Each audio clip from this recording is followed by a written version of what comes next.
Eleições 2024. O Opinião Ceará começa hoje uma série de discussões acompanhando os temas mais importantes dessa campanha eleitoral, né? Que a gente vai ter uma eleição importantíssima, muito disputada e muito confusa. A gente tem vários cenários aqui no Ceará, em Fortaleza e em todo o Brasil. A gente tem selecionado diariamente temas para trazer aqui para discutir um pouco com a nossa equipe, né? Hoje eu estou aqui com o Roberto Moreira, estou com o Felipe Barreto também para a gente falar de alguns temas mais quentes desse primeiro momento das eleições de 2024.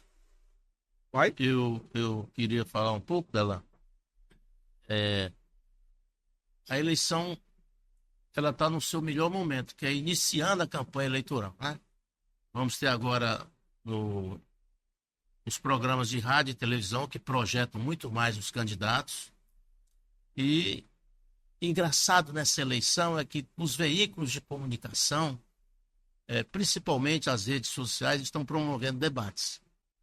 São discussões aprofundadas, muitas vezes também achincalhadas, né? Tem aí problemas de agressão, o nível, alguns momentos, não é bom, mas faz parte de um processo de momento eleitoral, né? Sangue quente, a cabeça às vezes não obedece o juízo e saem coisas que agridem, coisas que são, de certa forma, ruins para a sociedade acompanhar. Então, a campanha eleitoral ela está começando e nós vamos viver esse momento de discutir aqui, como você comentou, Delano. E eu até sugiro aqui que a gente comece com o debate que aconteceu aí, que mostrou um pouco, né, a cara feia, o bom humor, os personagens, né?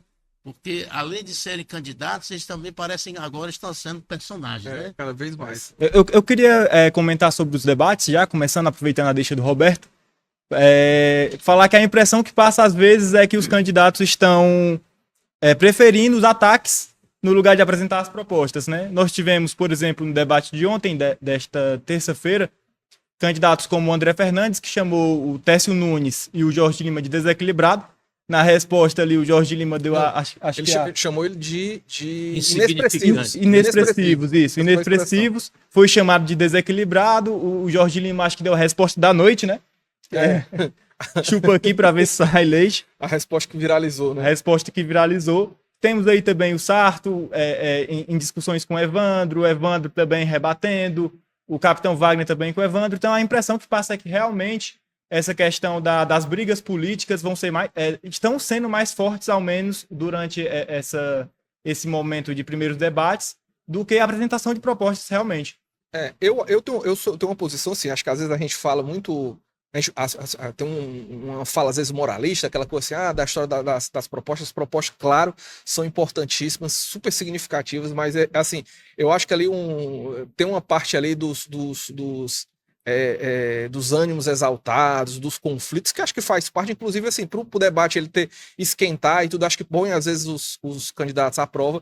Agora eu concordo realmente com o Felipe, no sentido de que assim, que eu acho que o que está tendo aí é que realmente não tá, assim, acho que está faltando. Tá sobrando a parte dos ataques e tá realmente faltando ideias, assim. Eu acho que a gente carece também de que as ideias elas se desprendam mais dos candidatos em relação ao discurso de marketing, né? Porque o que acontece às vezes é assim, ou quando o cara tá lá ou eles estão na troca-tapa, ou eles estão naquela situação de que você solta lá o nome o meu programa vai ser programa tal de segurança, programa X, aí ele cita um nome, tudo nome curioso, nome engraçado, e fala ali uma frase ali, quase um resumo, mas realmente a gente não tem tanto aprofundamento, claro que tem a limitação de tempo, mas eu acho que falta, assim, de mostrar, né, o que é aquilo ali para além de uma embalagem, né, o que é aquilo ali para além de um título e duas linhas de conteúdo, né. A gente tem uma situação em relação a questão das promessas, que é a questão mesmo da capacidade, né, se a cidade aguenta, né. É uma questão que a gente tem que se perguntar, né? Assim, prometer de certa forma é muito fácil, sim, mas aí a gente aguenta, a cidade tem recurso para aquilo é viável em quanto tempo, né? Delano, eu acho que nós temos que começar por um processo novo que está acontecendo em debate. eu quero criticar aqui publicamente, primeiramente, o regulamento do debate, né? Eles são muito mal feitos. Como é que você pode hoje, por exemplo, o debate do Jornal O Povo, né? Que foi realizado ontem, e outros debates que foi da Bandeirantes. Você despreza a presença do internauta, por exemplo, né? Tem que haver uma entrada aí para a internet. Hoje são muitas as ferramentas que partem a partir da internet para dar visualização e destaque aos debates. E isso está sendo esquecido no regulamento, acertado com todos os coordenadores de campanha, assessores de candidatos. Houve até a crítica que você comentou há pouco aqui, antes de a gente começar, da própria decisão dos colegas, né, de partido ou dos candidatos de eliminar outros. Temos novos candidatos, por exemplo, em Fortaleza, e uma parte não vai poder participar por falta de representação total, né, do Congresso Nacional. Mas eu queria começar com uma parte que eu acho que seria importante desses debates, o personagem. Por exemplo, quem é o Sarto? Né? O Sarto está participando de um debate noturno de óculos escuros colocado na cabeça. É a Juliette, né? A Juliette. Juliette. Né? Então, se o debate não esclarece por que ele está vestido daquela forma, por que ele está com aquele tipo, então alguém vai ter que dizer para o telespectador: olha, o Sarto está de óculos escuros porque a sua campanha optou por ele ter feito caracterizado como um personagem, e ele não é o Sarto. Aqui ele é o Juliette, ou ele é alguma coisa que possa remeter para o entendimento do público em casa por que o Sarto está daquele jeito. Né? Tipo, o André Fernandes, ele é um tipo na internet, né, como influenciador, né, e no debate ele não consegue ser um influenciador, ele está tendo muitas dificuldades para ser diferente, para ser um candidato. Né? Até o Datena, em São Paulo, ele disse que é um radialista, ele é um homem de comunicação e se sente muito mal sendo entrevistado e tendo que falar em debates. Né? Então você tira aí os personagens pela caracterização da vida deles profissional. O André Fernandes é um profissional de internet, ele ganha contando aquelas histórias dele, muitas delas não são verdadeiras, mas o público brasileiro decidiu optar por acreditar e por depositar confiança nessas pessoas. E o André Fernandes é um tipo Pablo Marçal, lá de São Paulo, né? Uma pessoa que mente 24 horas, que agride as pessoas, ofende as pessoas para conquistar público na internet, e para ele pouco importa a desgraça da vida das pessoas, pouco importa a destruição das pessoas, o que importa é o sucesso dele de ter seguidores e likes, né, na internet. Aí você tem os outros candidatos que também estão fazendo um tipo diferente, o PSOL, né, que faz uma espécie de âncora para o Evandro Leitão. Ele faz um tipo, ele é o representante do SUS, né? Eu sou o SUS, você usa o SUS, né? Aí tem o candidato do Solidariedade, que insiste na tese de que nada presta daqueles candidatos, porque eles já são escolados, são profissionais de política, que vivem aí de mentir, não resolvem nada, e ele quer ser a solução. Eu acredito muito que possa haver aí, de certa forma, por parte do telespectador, por parte do eleitor, né, um maior volume de informações de acordo com o andamento da campanha, para que ele possa saber realmente quem são esses personagens, quem são essas pessoas que estão entrando, né, no debate da campanha eleitoral em Fortaleza para poder votar. Quer comentar, Felipe? O Roberto tocou na questão de quem são os candidatos, né? Que é importante saber quem são os candidatos, mas eu acredito que faz parte da estratégia da campanha apresentar esses candidatos de uma forma no debate, enquanto eles, às vezes, são realmente outras pessoas, outros candidatos, outras pessoas mesmo, com seu eleitorado e também nas suas áreas de atuação, né? Eu acho que assim, a minha opinião, eu acho que faz parte da estratégia de campanha e eu acho algo natural. que eles se apresentem no debate como outros personagens, né, entre aspas. E falando um pouco sobre a campanha do Jorge Lima, né, a candidatura do Jorge Lima, o Roberto tocou nesse ponto, eu queria falar também, que ele tem sido muito atacado por ser, aí nas palavras como o Sarto colocou, né, garganta de aluguel do PT, dizendo que ele é um candidato que está ali para criticar os outros postulantes e que ele estaria ali realmente para apoiar o candidato Evandro Leitão, que é do Partido dos Trabalhadores. Ele já negou, o Jorge Lima nega isso, vem negando isso durante sua campanha, nega isso nos debates, mas é verdade que em um certo momento ele já apoiou publicamente a campanha do Evandro. Não que ele continue apoiando, né? Até porque ele já lançou sua candidatura, mas já existiu esse momento.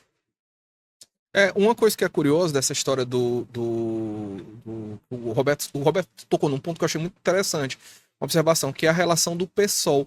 O PSOL, em outras eleições, ele tá ali no campo da esquerda e tudo, né? Mais ou menos como o PT. O PT é uma esquerda meio de centro ali, mas assim, em outros momentos eles foram um pouco mais desalinhados, assim, de ter um certo conflito. E realmente o TS está muito alinhado ali com a candidatura, na verdade, assim, com aquela discussão do eleitoral, né? Assim, então, assim, você não vai ver um ataque, uma alfinetada, né, no Evandro e tudo. O caso do Jorge Lima também, eles estão ali, é curioso, e só que o Jorge Lima é engraçado, porque o Jorge Lima, ele tem uma coisa também, algumas críticas dele, ele tem aquela coisa, ele falou, por exemplo, num dos debates da Bandeirantes, ele falou uma questão sobre a questão do trânsito e tudo, que era uma coisa meio, que não é exatamente a proposta que o PT tem. O PT tem aquela coisa meio também, já histórica daquela questão também da bicicleta, da questão da ocupação dos espaços de trânsito serem mais coletivos, tem essa visão um pouco mais coletiva, que não é a que o Jorge Lima apresentou nesse primeiro debate. Agora, uma coisa que eu acho curiosa, a gente falou aí, que assim, tem esse alinhamento aí da esquerda, que era um tanto quanto inesperado, de certa forma, eu acho, porque na verdade, assim, apesar deles terem outros alvos, mas eu acho que tem tido uma certa afinidade ali.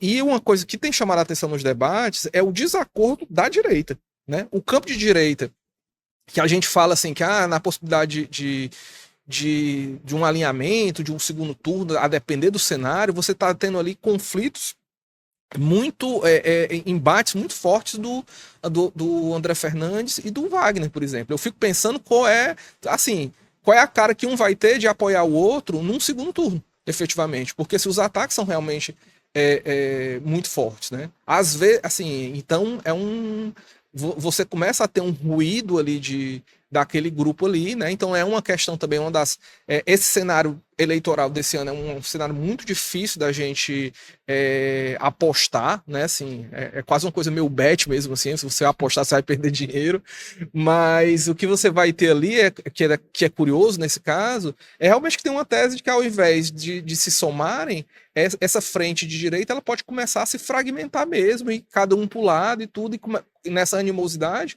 um não ser o candidato do outro, né? E aí beneficiar de fato essas candidaturas que estão mais de centro, né? De centro ou à esquerda, né? O Delano, eu vou falar um pouquinho do Jorge Lima, que eu conheço.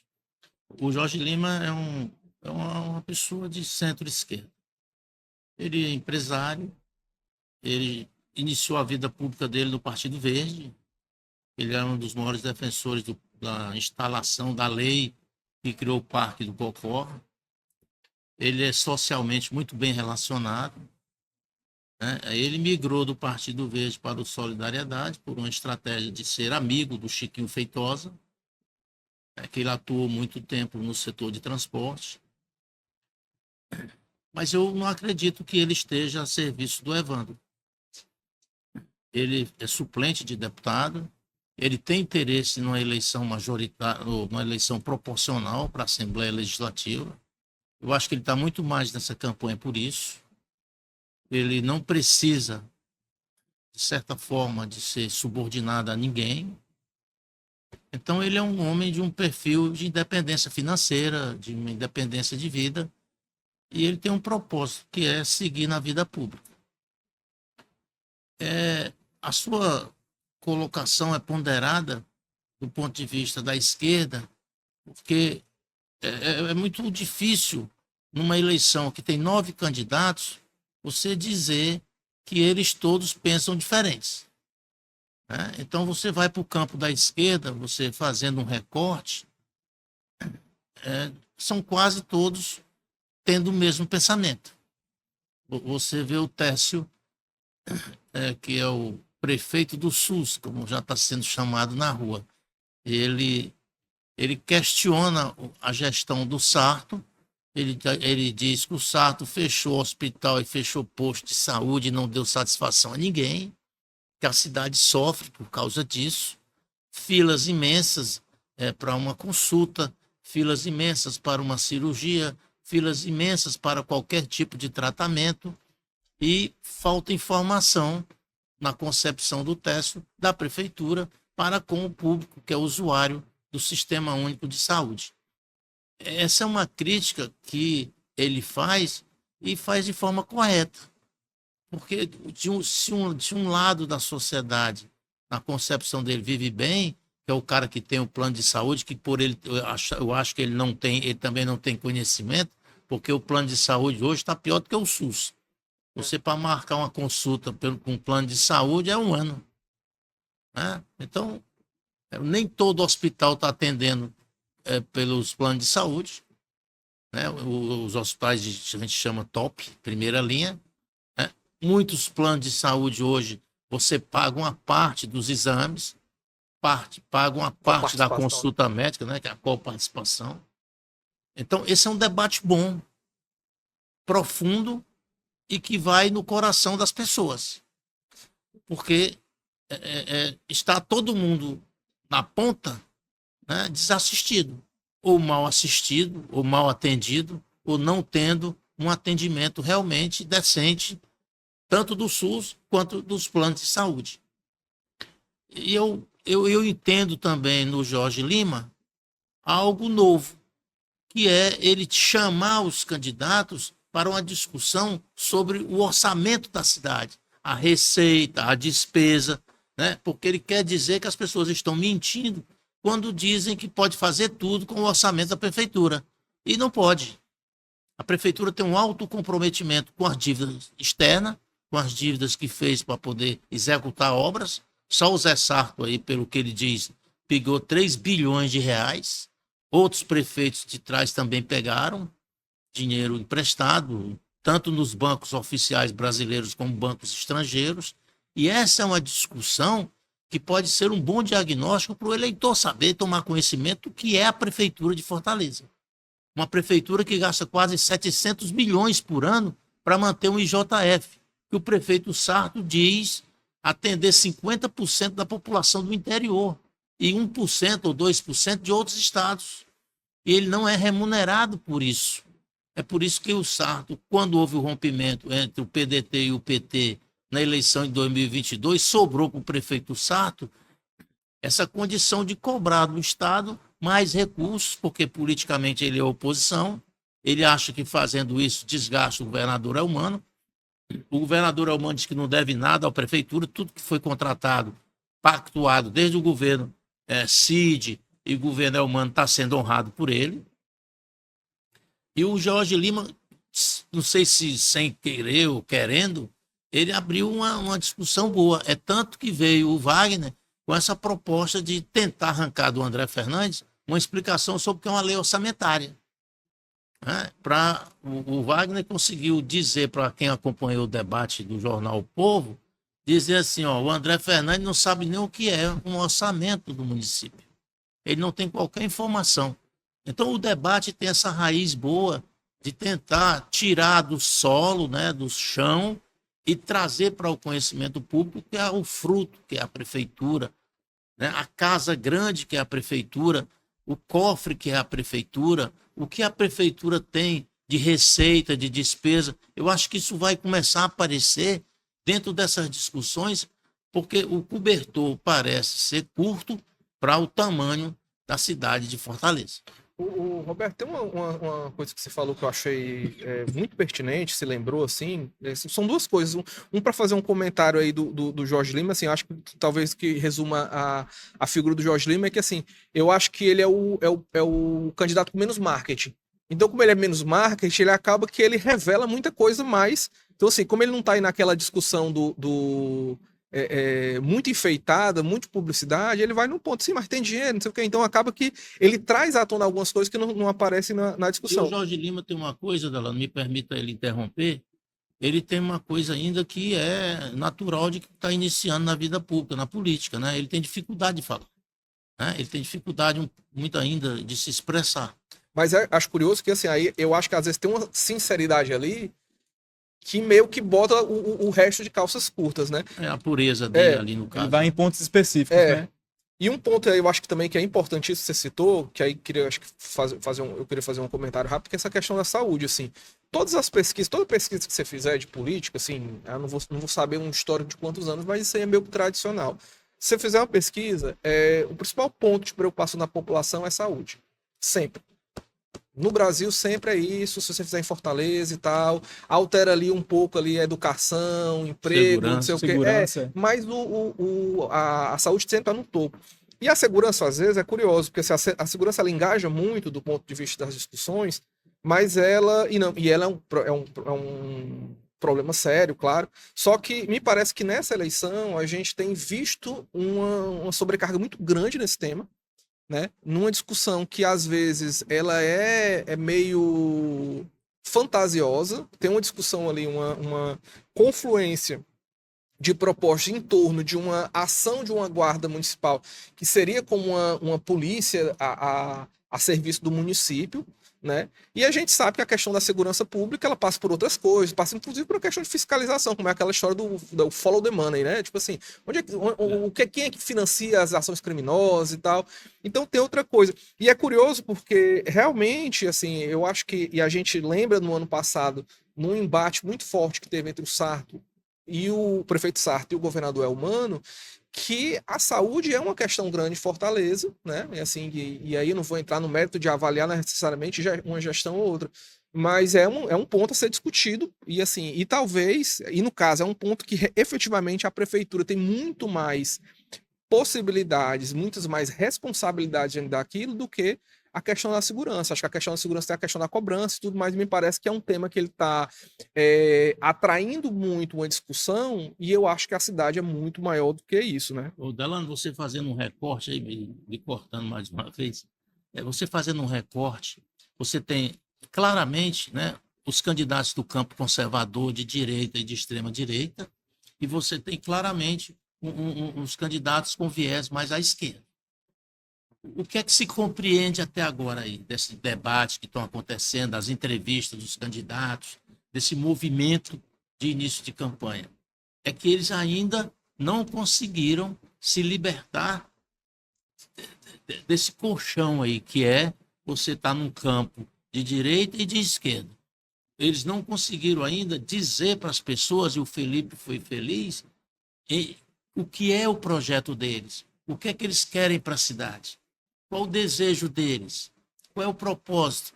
Justamente, aí volta ao que o próprio Jorge Lima, mesmo de certa forma tendo uma dificuldade de explicar isso para as pessoas, ele quer discutir o orçamento da cidade, né? Se você tem aqui um gasto com educação extremamente alto, né? Se você tem um gasto que são gastos constitucionais com a saúde, com a educação, o que sobra, né? Se você tem um IJF que custa 700 milhões, que é quase a metade do que arrecada de IPTU e de taxa de lixo, por exemplo. O que é que se faz com esse dinheiro? Ontem o deputado Wander Leitão, candidato a prefeito de Fortaleza, perguntou para o prefeito Sarto como ele gastou 170 milhões da taxa do lixo, que arrecadou até agora. O prefeito Sarto não respondeu, não falou, partiu, foi para cima, né, cobrando do Evandro posições em relação ao seu mandato de deputado estadual. E o Evandro insistiu e o Sarto não colocou. Por quê? Porque esses números vão ter que aparecer de certa forma, porque está no portal da transparência, ou para estar. E o Evandro Leitão colocou essa casca de banana, o Sarto derrapou porque não respondeu, mas vai ter que responder no próximo debate, numa próxima discussão. Porque o Evandro vai buscar lá no portal ou através de pessoas que ele tem na prefeitura, algum aliado que o Sarto não tenha conhecimento, que tenha cargo de comissão e, enfim, entrada nos computadores da prefeitura para saber, vão chegar esses números. Para onde foi esse dinheiro? E isso tudo é bom porque o debate propicia isso, né? Propicia a chegada de informações diferenciadas para a sociedade, para a imprensa, para todos os segmentos da sociedade. Então, a evolução do debate leva a muitas informações novas que, para o eleitor, é importante, porque ele vai saber o caixa da prefeitura, ele vai saber quanto arrecada, ele vai saber quanto gasta, para onde vai o dinheiro, quem está ganhando esse dinheiro, né? O Técio, por exemplo, que é o prefeito do SUS, o Técio está dizendo que a prefeitura de Fortaleza gasta mais de 100 milhões de reais pagando essas OCIPs, essas associações, essas entidades que prestam serviços na área da saúde à prefeitura de Fortaleza. Então, o caminho está aberto. Por enquanto, os candidatos ainda são prisioneiros de ideologia, mas daqui a pouco eles vão se soltar por uma situação lógica, que é você ter que prestar conta da sua vida pessoal, não na vida pessoal de casa, mas na vida pessoal do trabalho, na vida pessoal de como atua no setor público, de como você trabalha, o que é que você faz, como é que você ganha dinheiro e como você sabe, por exemplo, no caso do Técio, que a prefeitura gasta mais de 100 milhões ou 100 milhões pagando entidades para prestar serviço. Bacana. Tem um ponto aí dessa eleição que eu acho que que eu queria comentar. A gente abriu aqui, na verdade, o comentário, é a relação é a situação do PDT, do PDT nesta eleição, né?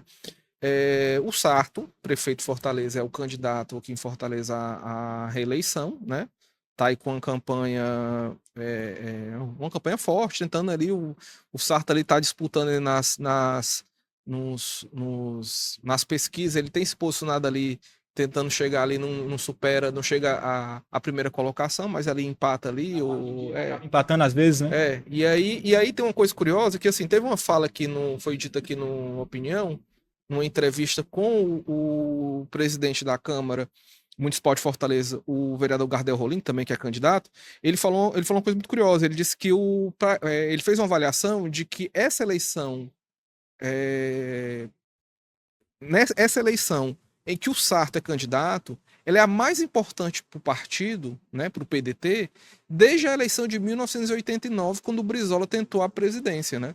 E aí eu queria falar um pouquinho assim, de como é que o PDT chega nesse momento dessa eleição. Eu queria que o Felipe aqui comentasse, inclusive, essa questão aí, né, do partido que foi muito forte, foi o principal ganhador nas últimas eleições municipais e que está num momento bem diferente nesse pleito. Bom, assim, em 2020, né, nas eleições municipais de 2020, as últimas eleições para as prefeituras, o PDT aqui no Ceará foi o partido que mais elegeu prefeitos, foram 67, se não me engano, incluindo o prefeito Sarto, né, alguns outros também ali no Sertão, nas outras regiões do estado também. Mas com a discussão em 2022, o rompimento da aliança do PT do PDT com o PT em 2022, que muita gente já sabe, né, o que aconteceu, o partido optou por tentar a candidatura do ex-prefeito de Fortaleza, Roberto Cláudio, para o governo do estado. Outra ala do partido queria a reeleição da governadora Isolda, né, que estava como governadora, Isolda Sela. E isso acabou causando um rompimento. Uma ala do partido ficou com o ex-prefeito Roberto Cláudio e com o prefeito Sarto, sob a liderança também do ex-ministro Ciro Gomes, do deputado federal André Figueiredo, e a outra ala com o senador Cid, né? Com o senador Cid e também acreditando que seria melhor para o partido seguir a aliança com o PT. E aí, com a saída do senador Cid do PDT, com a saída dele ao PSB no último mês de fevereiro desse ano, seguiram com ele cerca de 40 prefeitos, se não me engano, acho que foram 40 prefeitos, além da Isolda, né? E isso aí causou com que o PDT perdesse muitos quadros, O PDT, que era o partido com mais prefeitos, foi o partido com mais prefeitos eleitos no Ceará em 2020. Só para fazer um comentário rápido, Felipe, assim, a cada 3 prefeituras, Uma ficou era do PDT. com o Isso, PDT isso. na última eleição municipal, né? E agora ele está com quantas candidaturas? Hoje ele está com 24 candidaturas. 24 candidaturas. Em relação ao número de prefeitos, eu não sei. Eu acho que deve ser em torno de 20 também, mas não é nem o primeiro, não é nem o segundo partido que tem mais prefeitos no Ceará. E candidaturas para esse ano eles têm 24. Então, assim, é uma diminuição de quase um terço, né? Se eles ganhassem essas 24 prefeituras, eles ainda estariam muito distantes do número que eles já tiveram. Conseguiram e aí, em 2020. Falando né? sobre Fortaleza, a importância de Fortaleza para o PDT, a importância da reeleição do prefeito Sarto para o PDT nacionalmente, ela é muito grande, porque o partido, nas capitais, dentre as 27 capitais do Brasil, só vai disputar 5. Vai disputar em Porto Alegre, no Rio Grande do Sul, né? Onde o PDT nasceu praticamente, vai disputar lá com a Juliana Brizola, vai disputar em Belo Horizonte com a deputada federal Duda Salabert, vai disputar também na Paraíba, em João Pessoa, se não me engano, e em outra cidade, não estou lembrado agora qual é. São 5 só, né? São 5 cidades, uma dessas Fortaleza, e daí a importância da reeleição do prefeito Sarto, né? Que é, aliás, a prefeitura mais importante do PDT nacionalmente. É Fortaleza, é a 4ª cidade do Brasil e é sem dúvida e é colocada pelas lideranças do partido como a principal cidade em que o PDT está. Queria que o Roberto aí, que conhece bem aí a situação política do interior, comentasse aí como é que tá como é que o partido chega nessa eleição. Os seus 24 candidatos na cabeça da chapa, mas o PDT nessa cabeça de chapa tem alianças com o PSB e em alguns lugares até com o PT. Quem está por trás disso? Um cidadão chamado Cid Gomes, que tem 91 candidatos a prefeito na cabeça da chapa pelo PSB e o PT tem 94. O que é que vai acontecer? O Cid está fazendo toda essa costura para haver o alinhamento na eleição de 2026. Como seria esse alinhamento? O Cid Gomes tem uma frase em mente que ele não fala, mas o coração dele diz que você só senta na mesa do poder tendo voto, tendo prefeitos, tendo poder. Então, o Cid vai fazer esse acostamento, esse alinhamento do PDT, ele vai conseguir não 100%, mas já vai caminhar para ter no mínimo 90% de todo o PDT que existia antes, né, de 2022, para poder dizer assim, ó, eu consegui isso aqui, o resto vai ficar por aí. Mas eles vão vir por uma necessidade de sobrevivência, porque o PDT vai praticamente sumir. Porque dos 24 candidatos que o prefeito tem, o PDT tem a prefeito do Ceará, no máximo 10 tem condições reais de serem eleitos. Até dá para eu marcar aqui, Guaramiranga, Pacuti, ele vai ter 2 no Cariri, né? Vai ter um na Serra da Ibiapaba, um na Zona Norte, lá na região norte, 2 na região dos Inhamuns e algo mais, 1 ou 2. Fortaleza, Maracanaú, né? E aí eu estou tirando aí porque é uma definição muito forte, mas eu falo, Felipe, onde eu conheço, né? Por exemplo, você tem no Pacuti um promotor de justiça, o doutor Albert Castelo Branco.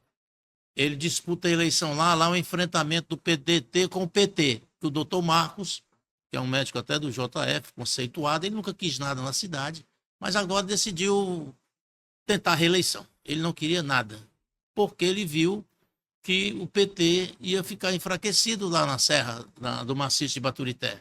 Então, o doutor Marcos decidiu se envolver. Ele tem uma pessoa com ele, que é casada com o vice-prefeito de Palmácia, e está estimulado, porque está conseguindo as cores do governo e tal, para enfrentar um adversário do governo, que é o promotor Albert Castelo Branco, que é casado com a prefeita atual de Guaramiranga, que apoia o Marcos Caracas, que é do PDT, né, e que é um forte candidato a vencer a eleição, enfrentando a esposa do prefeito de Baturité, o Heber Mota. Então, Eu tô rindo aqui tinha que ter um né? gráfico aqui para explicar as relações familiares aqui da. É quase um dessa Game of história. Thrones, né? É. É uma gangorra, né? Mas assim, o Heber Mota, que é candidato a prefeito, né, na cidade de Baturité, a reeleição, ele está impugnado por uma decisão da Justiça Eleitoral, ele está tentando uma liminar ou um movimento dentro da Justiça Eleitoral para tentar o registro, ele não conseguiu ainda. Ele tem um vice da confiança dele, que é do PDT, e que pode se tornar o candidato. Então, eu citei esse exemplo do Maciço de Baturité, que mostra onde o PDT pode obter uma vitória. Lá, o padrinho político, tanto da prefeita Roberlândia, de Guaramiranga, e do Marcos Caracas, quanto do Albert Castelo Branco, no Pacuti, é o deputado André Figueiredo, que despeja emendas lá, que tem um trabalho lá junto com eles.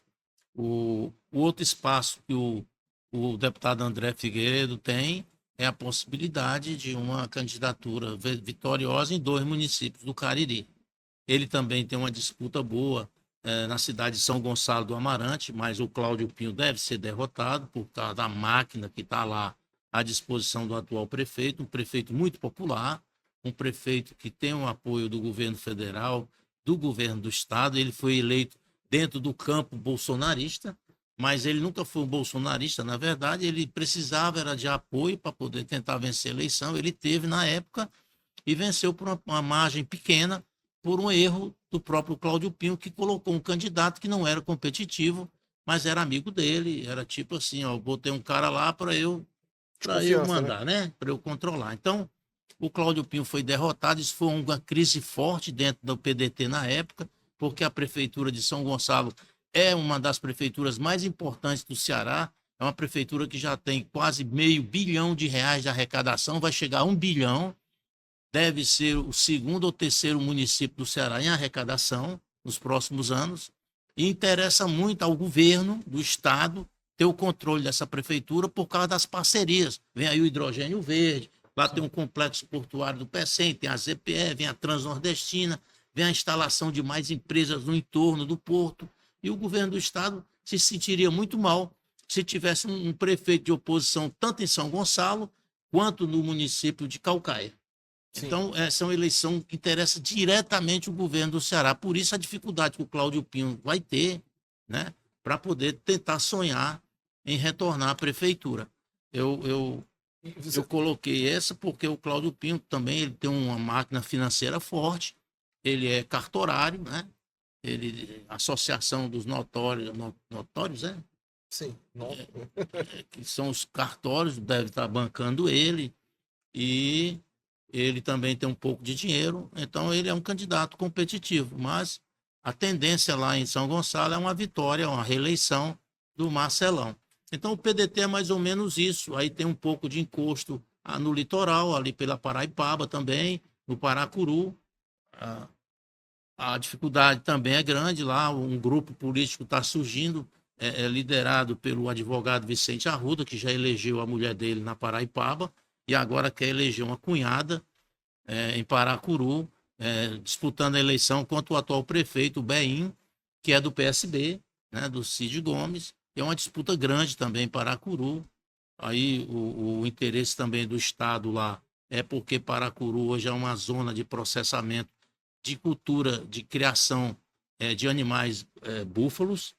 Hoje lá tem uma fazenda muito próspera que fabrica queijo, Laguna, que fabrica queijos de alta qualidade, requeijão e produtos derivados do leite. E lá estão querendo criar essa cultura lá, tanto do agronegócio quanto do setor de automobilístico, que eles querem sedimentar lá, fábrica de peça, alguma coisa na região, ou trazer para o Horizonte. Então é uma outra região que o governo está muito preocupado com a eleição para obter vitórias. E o Aquino, o Vicente Aquino, era do campo da oposição, mas está se integrando ao governo, e isso facilita para ele muito, né, o acesso de facilidades para poder eleger com maior facilidade, reeleger a mulher dele em Paraipaba e eleger a cunhada na cidade de Paracuru. Tem um caso curioso essa relação do PDT nessa eleição, Roberto, também, que ele está ausente de algumas disputas em cidades importantes, né? O caso Sobral é um caso muito curioso o caso de Sobral, porque assim, o PDT não está lá, não está presente lá, né? Mesmo nessa parceria que ele está tendo nessa aliança com o PSDB, né? Assim, realmente ficou a cargo do Ciro Gomes, foi dito aqui por aliados dele, o que fazer em relação a Sobral, né? E aí optou-se por não ter essa disputa direta com os irmãos que estão lá juntos em torno da candidatura da Isolda Sela, né? E aí você tem outras cidades realmente que também, que assim, tem cidades que têm candidaturas, mas me parece que realmente o partido não está competitivo em alguns casos, né?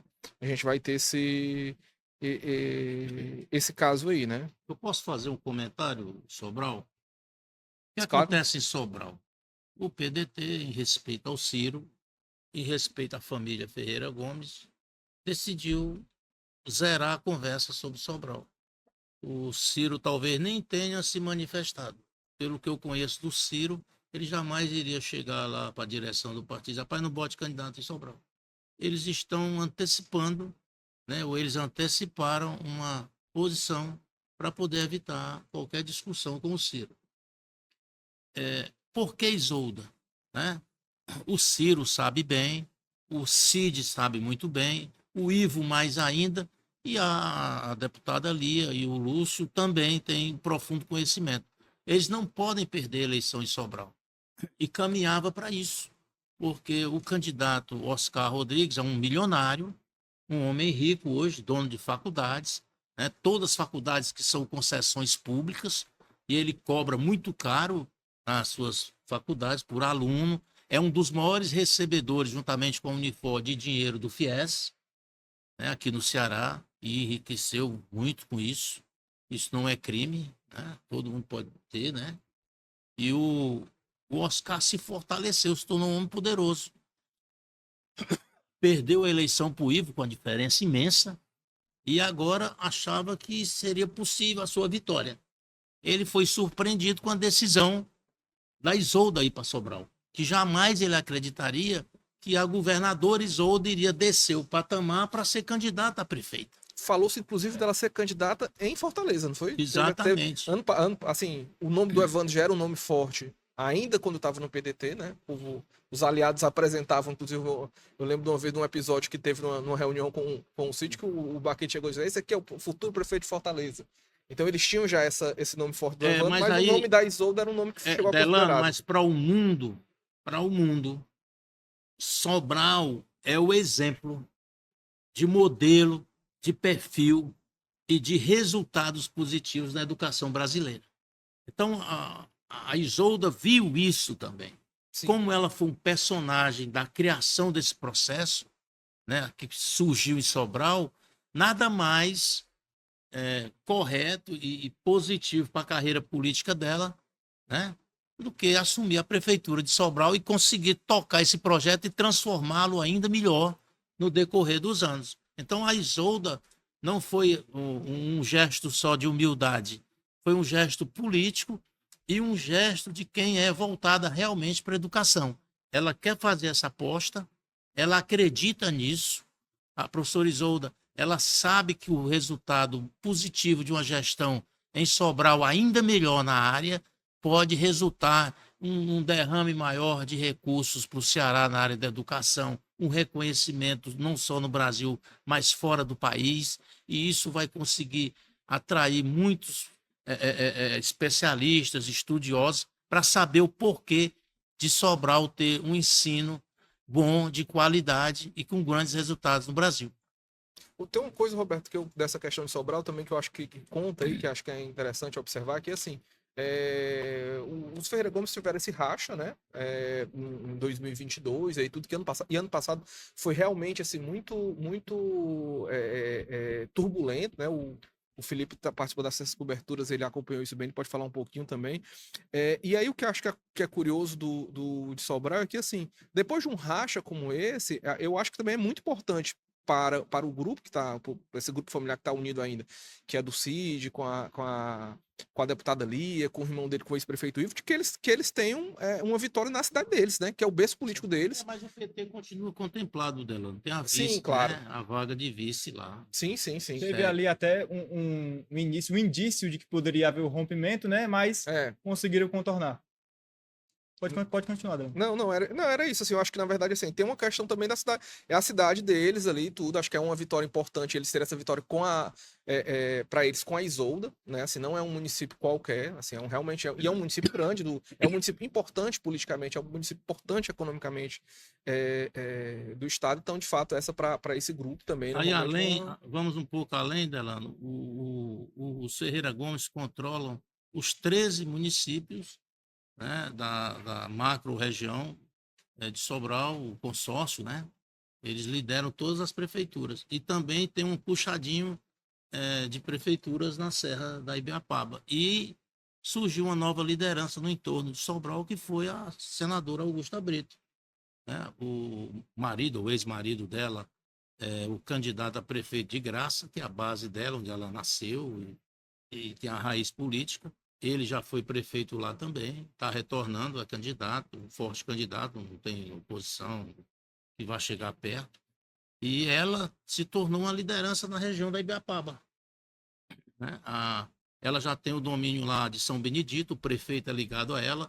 Ela agora vai tomar Tauá, né? Vai sair vitoriosa em Tauá, Iguará e Ubajara. Né? Ela também tem um candidato forte lá. Então ela está se revigorando, ela é candidata a deputada federal, mas talvez não possa ser, vai ver o impedimento. Se a Janaína Farias se tornar eleita prefeita de Crateús, o Camilo Santana só terá um suplente, que é Augusta Brito. Então como é que ele vai seguir no ministério se não tiver, né? Alguém na suplência. Se o Lula for reeleito, ele for ministro, né? E aí a gente não sabe se ela vai disputar a eleição, ela pode até disputar, enfim, mas a Augusta Brito pode se tornar a única opção, primeiro suplente do Camilo. Augusta tem boas opções Brito, políticas, ela né? só tende a crescer politicamente, né? A gente tem tido uma participação mais efetiva dela na política, desde que ela assumiu o Senado, né? Desde que o Camilo foi pro Ministério da Educação ali em 2022, no começo de 2023, ela assumiu o Senado, ela também estava agora na articulação política do governo do Ceará, não lembro se está, ela deve estar ainda na articulação política, mas deve voltar ao Senado depois, mas a gente tem visto realmente uma participação mais efetiva e mais forte dela na política, como alguém de influência mesmo na política local cearense. Complementando, Felipe, aí para lhe ajudar, a ascensão da Augusta Brito vem antes da eleição de 2022. Ela assumiu a liderança do governo em determinado momento. Ela que articulou juntamente com Evandro Leitão, com o Baquite, com o Romeu Aldigueri, esse grupo que rompeu com o PDT para apoiar a Isolda.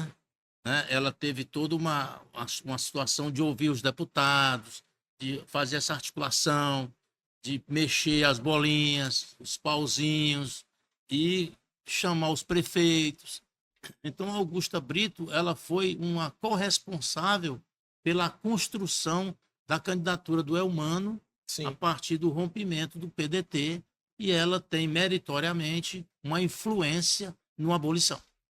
Bacana. Uma coisa que a gente queria entrar agora no outro tema aqui, eu queria que o Felipe comentasse pra gente um pouquinho, é sobre, a gente tá tendo uns episódios, né, toda eleição tem isso, infelizmente, né, e é uma coisa que, assim, que são temas muito graves, que é essa questão da violência associada a essa questão política, né, a gente teve um episódio trágico ontem, né, nessa semana aqui, que foi... Branca, né? Não, primeiro eu vou comentar o caso até mais grave, assim, o gravíssimo caso que a gente teve no Rio Grande do Norte, né, que teve o prefeito Marcelo Oliveira, do município de João Dias, é um dos menores municípios do estado, mas ele foi assassinado, ele e o pai, né? A gente teve em janeiro também um episódio que acabou que não foi, assim, acho que falta também um pouco mais de luz sobre isso, que foi o caso também de tiros que foram dados na frente da residência da candidata Emília Pessoa do PSDB lá em Caucaia, e a gente teve esse episódio, até comentei assim, com o Roberto ontem, como era simbólico esse ataque que se teve em Pedra Branca, da destruição, né, de um equipamento que para fornecer água, né? No Ceará, você destruir um negócio que é para trazer água, acho que tem um simbolismo muito grande. E eu queria que você comentasse, assim, né, que o prefeito de lá, que é candidato também, ele se manifestou, né? Foi um dos primeiros a abrir essa denúncia. É um equipamento que traria benefícios diretos para a população de Pedra Branca, né? Seria inaugurado uma adutora na manhã desta quarta no açude da Cachoeira dos Germanos, que beneficiaria ali exatamente o município de Pedra Branca, porque o açude que está ligado hoje à Pedra Branca, ele só tem capacidade até julho de 2025. A capacidade do açude, segundo a Secretaria dos Recursos Hídricos do Ceará, é de que ele vai conseguir fornecer o fornecimento de água para os habitantes de Pedra Branca até o próximo ano, até a metade do próximo ano. Então, essa adutora que seria inaugurada no açude da Cachoeira dos Germanos iria beneficiar diretamente o município. Infelizmente, não foi inaugurada porque teve danos ali, atos de vandalismo. Não se sabe exatamente ainda quem praticou esses atos, não se sabe também se é realmente questão de crime eleitoral, mas o prefeito de Pedra Branca, o prefeito Matheus Góes, fala que o município está vivendo dias atípicos. Ele disse que tem recebido ligações estranhas de pessoas que não conhece, olhares estranhos, falando que talvez, dando a entender, na verdade, que esse crime possa ter sido realmente um crime eleitoral, né? A lei visando enfraquecer o grupo político dele. O que é que aconteceu em Pedra Branca? O prefeito Matheus Góes tem um grupo lá de oposição. É um grupo valente. Um dos cidadãos que é candidato surrou o pai dele em público. O pai dele é o Antônio Góes, foi presidente do Ceará, dono de construtora, foi prefeito lá 5 vezes e é um idoso, um homem de quase 80 anos de idade, indefeso por uma ação de um homem jovem, forte e de vigor e valente. O sertão tem esses personagens, né, metidos corajosos, valentes, e às vezes eles executam até pessoas. Então, o prefeito Matheus Góes não pode dizer, porque está em investigação, mas ele tem certeza, dentro do juízo político dele, que esse grupo que mandou destruir essa estação lá, que era onde a água chegava através da adutora de engate rápido, que é uma adutora grande, longa, tem 28 quilômetros de extensão, vai buscar água longe, captar água, que já estava abastecendo a população. O governador ia inaugurar porque ela passou uma fase de testes de 4 meses para poder ser inaugurada, para o governador não ia inaugurar um equipamento que ia falhar. Então, essa adutora resolve o problema do abastecimento de água para 22 mil famílias, ou 22 mil pessoas. E tudo isso foi por água abaixo, numa ação de madrugada de um grupo de bandidos, porque esse povo aí é bandido.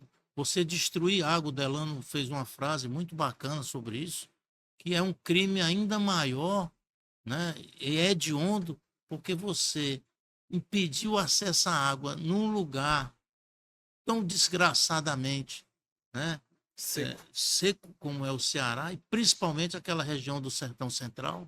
Então é um ato criminoso, inaceitável, e essas pessoas devem ser identificadas, devem ser processadas e punidas. Eu até escrevi que dificilmente essa gente vai poder continuar vivendo na cidade de Pedra Branca, tendo negado esse acesso à água a essas famílias.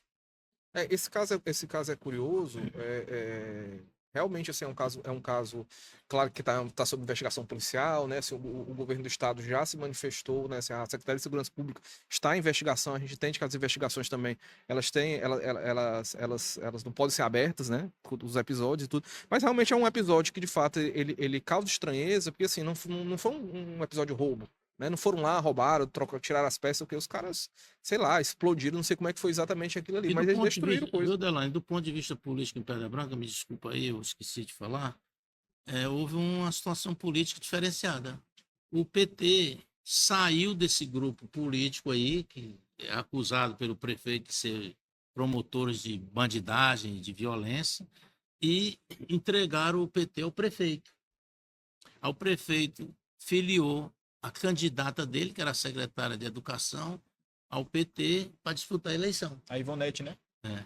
Então, a professora Ivonete, ela tem essa condição de candidata do abolição. Sim. E o grupo aí ficou numa situação ainda mais difícil, porque eles não têm expressão política mais, não têm aliados. Aí, mas como no interior, como diz o Pablo Marçal, né? Partido político é só um cartório para você se filiar e disputar a eleição, não vale nada, né? Porque os donos de partido, eles chamam de dono de partido do Pablo Marçal, são todos bandidos e corruptos. Então lá na Pedra Branca esse pessoal ainda acha que é assim, mas não é. Bacana. Eu queria agradecer, né, quem acompanhou a gente aqui, tudo agradecer a presença dos meus colegas, o Roberto Moreiro, o Felipe Barreto, pra gente, e convidar você para acompanhar aqui o Opinião, né, nas nossas redes sociais, no site, o nosso jornal, e ficar de olho aqui nas novidades que a gente vai trazer sempre aqui, discutindo um pouco o que tá rolando aqui nas eleições no Ceará e no Brasil.